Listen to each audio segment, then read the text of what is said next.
In today's video, I'm going to guide you through the process of deleting your Docusign account.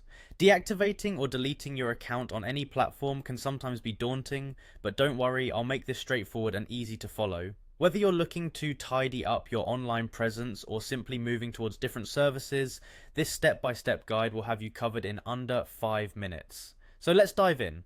The first thing you'll need to do is visit the Docusign website. You can easily do this by opening your internet browser and heading over to Docusign's official site. Once you are there, you should see the familiar interface of the homepage that greets users with information about Docusign's electronic signature and intelligent agreement management services. Now focus your attention on the top right hand corner of the screen where you'll find the Login button. Click on it to be directed to the login page. Here, you'll need to enter your username and password. If you've forgotten your login credentials, don't worry, there's an option to recover them right on this page. Once logged in, you will be taken to your Docusign home screen. Next, look at the navigation menu to find and click on Admin.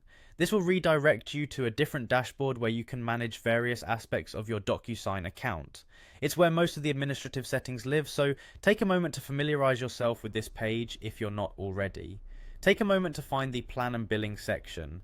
This section is crucial as it will allow you to view the details of your current plan and make necessary changes, including cancelling them. Click on Plan and Billing and you'll be presented with all the information related to it. Here's an important tip.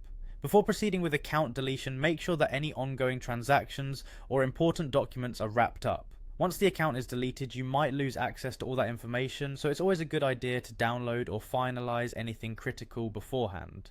Once you've reviewed your billing and have everything in order, you're pretty much ready to initiate the deletion process. Follow any additional prompts or final confirmations. Docusign may present to confirm the closure of your account. It's as simple as that. And there you have it, the concise yet complete way to delete your Docusign account. Should you have any concerns or require further assistance during this process, don't hesitate to reach out to Docusign's customer support for help. Thank you for watching, and I hope this tutorial helped make the process easier to understand. Make sure to subscribe for more helpful guides and tips.